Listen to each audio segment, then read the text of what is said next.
sana kayo, katulad ng pag-ibig ko.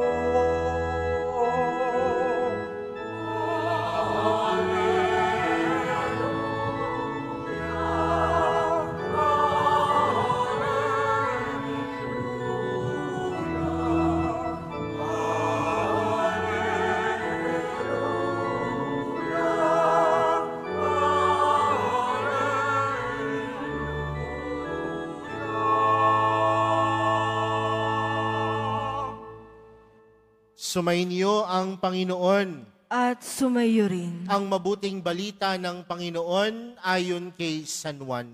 Papuri sa iyo, Panginoon.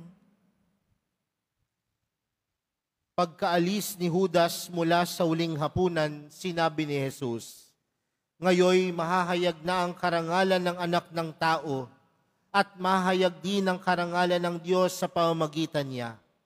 At kung mahayag na ang karangalan ng Diyos, ang Diyos naman ang maghahayag ng karangalan ng anak at gagawin niya ito agad. Mga anak, kaunting panahon na lamang ninyo akong makakasama. Isang bagong utos ang ibinibigay ko sa inyo. Mag-ibigan kayo. Kung paanong iniibig ko kayo, gayon din naman mag-ibigan kayo. Kung kayo'y mag-ibigan, makikilala ng lahat na kayo'y mga alagad ko." Mga kapatid, ang mabuting balita ng Panginoon. Pinupuri ka namin, Panginoong Hesukristo. Magsiupo muna po ang lahat. Magandang umaga po sa inyong lahat. Pwede bang batiin ang katabi ng magandang umaga? Mga kapatid, tayo pong lahat ngayon ay nakakatipon bilang isang mag-anak ng Diyos ngayon pong ika-5 linggo sa panahon ng Pasko ng muling pagkabuhay. At tila patuloy tayong pinapaalalahanan na ang Pasko ng muling pagkabuhay ay pagpapakita sa atin ng wagas na pagmamahal ng Diyos. At paano natin masasabing wagas ang pagmamahal ng Diyos? Dahil tunay nating masasabi na ang pag-ibig ay tunay na makapangyarihan. Ang pag-ibig ay tunay na makapangyarihan dahil ito ay nagmula sa Diyos. Tandaan po natin mga kapatid na nung si Jesus ay nakapako sa krus at nung si Jesus marahil nawalan ng kanyang buhay, ang mga tao sa kanyang paligid puno ng pighati, puno ng galit, puno ng sama ng loob. Dahil hindi nila matanggap na ang Diyos na kanilang sinusunod, ang Panginoon na kanilang sinusunod, nahihirapan. Ang Panginoon na kanilang sinusunod, nasaktan. Ang Panginoon na kanilang sumusunod ay ipinako sa krus at namatay. Puno ng pighati, puno ng galit. Pero alam natin ang kwento na hindi nagtapos ang buhay ng Panginoon nung siya ay pinako sa krus. Bagkus siya'y muling nabuhay. Kaya nga, yung takot, yung galit, yung sakit, yung sigawan, napalitan ng ano? Ng pag-ibig. Dahil kung ito'y napapalitan ng pag-ibig, mga kapatid, isa lamang ang pinapatungkulan nito na ang pag-ibig ay mas makapangyarihan sa galit. Ang pag-ibig, mas makapangyarihan sa sama ng loob. Ang pag-ibig, mas makapangyarihan sa mga taong hindi kayang magpatawad. Kaya nga mga kapatid, ang Pasko ng muling pagpabuhay ay pagpapaalala sa atin na makapangyarihan ang pag-ibig.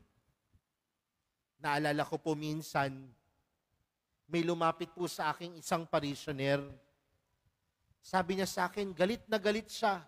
Sabi niya sa akin, alam mo, Father, meron ho kayong nag-a-assist dyan sa simbahan.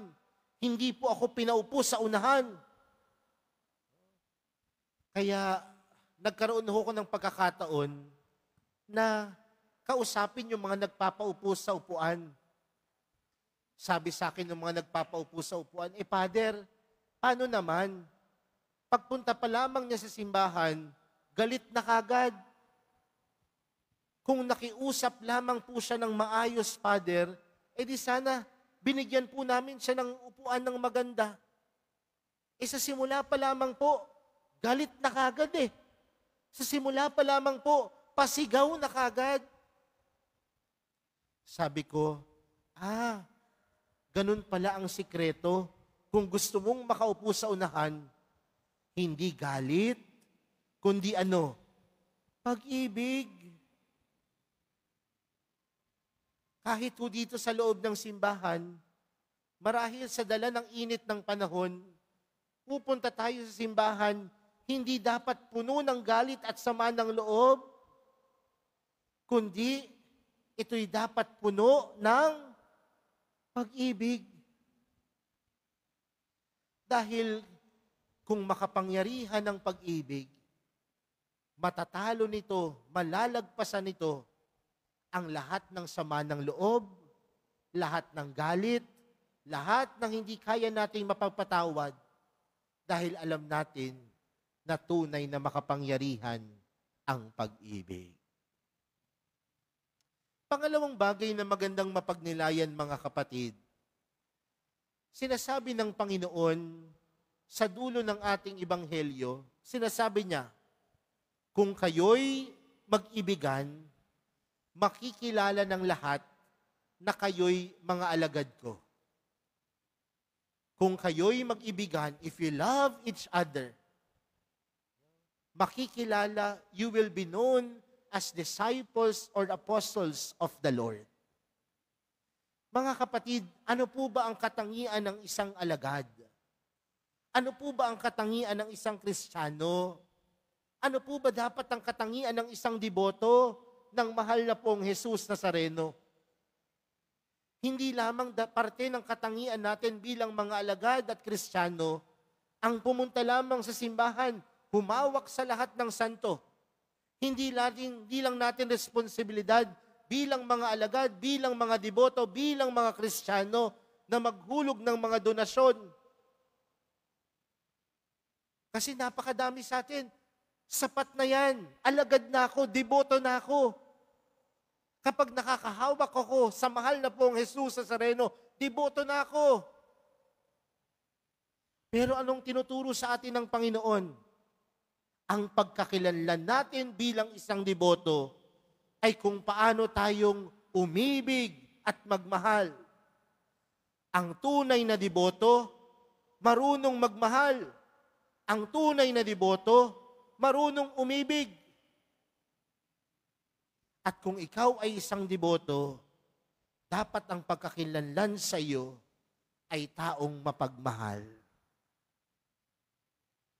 Sino po dito ang deboto ng mahal na pong Jesus Nazareno? Pakitaas nga ho ang kamay. Mataas na hamon sa atin yan. Mataas na hamon sa atin yan na hindi lang tayo matawag na deboto dahil lagi tayo nasa Quiapo. Kundi magiging deboto tayo dahil tayo'y mapagmahal. At kung tayo'y mapagmahal, mga kapatid, dapat sinusubukan natin alisin ang sama ng loob. Kung tayo'y mapagmahal, dapat sinusubukan natin alisin ang galit sa ating mga puso.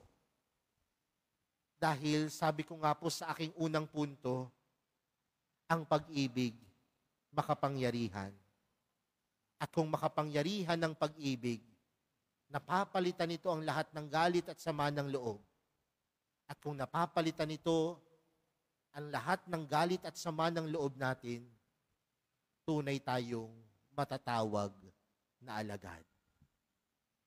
Tunay tayong makikilala dahil sa kakayanan nating umibig at magmahal. Kaya nga, mga kapatid sana po, minsan nakakalungkot po. Yung tipong kakasimba mo pa lang, palabas ka pa lamang ng simbahan, may kaaway ka na. Minsan nga nakakalungkot, pipila ka pa lamang sa komunyon. Nagsiksi ka na, sumingit na, ayaw mo pang magpasingit. Nasaan ang pagiging alagad? Sa pagmamahal. Nasaan ang pagiging alagad? Sa pagmamalasakit. Nasaan ang pagiging alagad? Ang maging kagaya mismo ni Kristo. Kaya nga mga kapatid, ibig sabihin, kung puno ng pag-ibig ang ating mga puso at buhay, may kakayanan tayong magbago. Renewal happens when love truly exists in our life. Ang tunay na pagbabago ay napangyayari kung ang puso natin puno ng pagmamahal. Bakit? Marami sa atin gusto ng pagbabago. Tama po ba? Sino po sa atin ang gusto ng pagbabago? Marahil lahat tayo magtataas ng kamay. Pero saan nagsisimula ang pagbabago? Hindi sa mga taong nasa paligid natin, kundi nagsisimula ang pagbabago sa puso ng bawat isa sa atin. At saan nakaugat ang pagbabago? Sa kakayanan nating magmahal. Kung mahal mo ang iyong bayan, hindi ka magnanakaw. Kung mahal mo ang iyong bayan, hindi ka magtatapon ng basura kung saan-saan. Kung mahal mo ang bayan,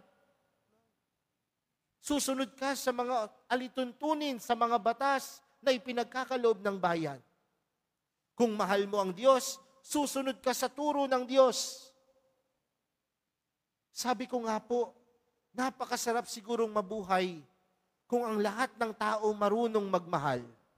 Wala sigurong magsasakitan, wala sigurong magpapatayan, wala sigurong magsisiraan, wala ho sigurong gagawa ng kwento. Dahil kung ang lahat marunong magmahal, nagdudulot ito sa atin ng tunay na pagbabago. Ang tunay na pagbabago makakamit kung ang bawat isa sa atin may pusong marunong magmahal. Kaya sabihan mo yung katabi mo, magbago ka na. Huwag ka nang purong galit. Sabihin mo, magmahal ka at makakaranas ka ng tunay na pagbabago.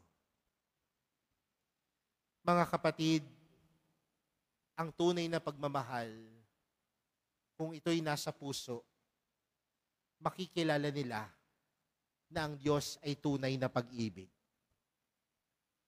Kung lahat tayo marunong magmahal, kung lahat tayo marunong umibig, ibig sabihin po nun, ang ibang tao nakikita ang napakalaking pagmamahal ng Diyos sa pamamagitan natin.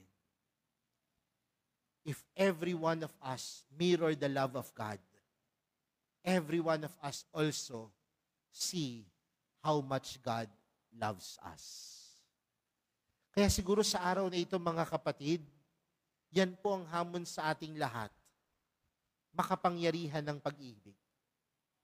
Kung makapangyarihan ng pag-ibig, matatalo nito ang lahat ng sama ng loob, ng galit at hindi pagpapatawad. At kung matalo man ng pag-ibig ang lahat ng ito, tunay tayong nagsasabuhay bilang kanyang mga alagad, bilang mga deboto, bilang tagasunod ng Panginoon. At kung tayo mismo ang nagsasabuhay nito, anong pagpapaalala po ang hamon sa atin ito? Maging mukha tayo ng pag-ibig ng Diyos sa iba. Kaya hamon ko po sa inyo, mga kapatid, ha? Mamaya po, pagkatapos ng misa, uuwi po kayo sa inyong mga komunidad. At kapag may nagtanong po sa inyo, saan kayo galing? Anong ginawa ninyo? Sasabihin po ninyo, nagsimba ako sa Quiapo, tumanggap ng komunyon, nanalangin. Nawa po ang sasabihin ng taong nagtanong sa inyo, oo nga no, kasi naging mapagmahal ka. Oo nga, no? Kasi ramdam na ramdam ko ang pag-ibig ng Diyos sa iyo. Yun sana ho ang tugon ng mga taong makakasalamuhan natin. Kasi masakit man kung sasabihin ng kapwa natin, talaga, nagsimba ka? Bakit masama pa rin ang ugali mo? Nagsimba ka? Talaga? Tumanggap ka ng komunyon? Bakit masamang salita pa rin na lumalabas sa bibig mo? Talaga? Nagsimba ka? Bakit ang dami mong pa rin pagkukulang at pagkakamali at pagkakasalang patuloy mong ginagawa? Hamon sa atin, kung tayo'y magiging alagad ng Panginoon, makikilala tayong lahat dahil marunong tayong umibig, marunong tayong magmahal, kagaya ng pagmamahal sa atin ng mahal na pong Jesus Nazareno. Amen.